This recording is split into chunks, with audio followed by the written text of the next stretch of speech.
పట్టణంలో తెల్లవారుజామున ఘోరం జరిగింది. చాంద్ వీధిలో భార్యను భర్తే అతి కిరాతకంగా హత్య చేసిన ఘటన స్థానికంగా కలకలం రేపుతోంది. కుటుంబ కలహాలే ఈ హత్యకు దారి తీసినట్లు తెలుస్తోంది. ఆళ్లగడ్డ పట్టణంలోని చాంద్ వీధిలో దారుణ ఘటన చోటు చేసుకుంది. భార్య పుష్పను భర్త చెన్నయ్య కత్తితో గొంతు కోసి హత్య చేశాడు. తెల్లవారుజామున ఇంట్లోనే ఈ ఘాతుకానికి ఒడిగట్టిన చెన్నయ్య అనంతరం అక్కడి నుంచి పరారయ్యారు. ఈ ఘటనతో స్థానికంగా తీవ్ర కలకలం రేగింది. సమాచారం అందుకున్న పట్టణ సిఐ నాగరాజరావు పోలీస్ సిబ్బందితో కలిసి ఘటనా స్థలానికి చేరుకొని పరిస్థితిని సమీక్షించి మృతదేహాన్ని పరిశీలించి వివరాలను వెల్లడించారు. కుటుంబ కలహాల నేపథ్యంలోనే హత్య జరిగినట్లు భావిస్తున్నామని, కాగా కేసు నమోదు చేసుకొని దర్యాప్తు చేస్తే మరిన్ని వివరాలు తెలియవస్తాయని డీఎస్పీ తెలిపారు. మృతురాలిని పోస్టుమార్టం నిమిత్తం ప్రభుత్వ ఆసుపత్రికి తరలించారు. ప్రభుత్వ ఆసుపత్రి నందు మృతురాలు పుష్ప తల్లిదండ్రులు, వారి బంధువులు రోధిస్తున్న తీరు పలువురిని కలిచివేసింది.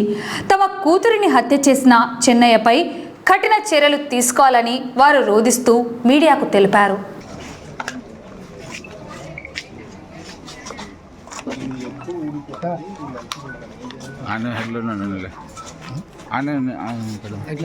సార్ అక్కడే ఉన్నాను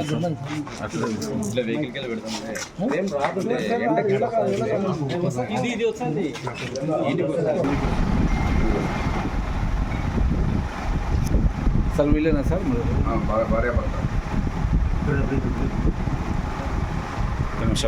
ఆళ్లగడ్డ పట్టణం చాంద్ వీధి గ్రామంలో ఒక భర్త భార్యని అనుమానం మీద చంపినట్లుగా ప్రాథమిక సమాచారం. అది ఇతను వాళ్ళ బంధువులకు కూడా తెలియజేసినట్టు తెలిసింది.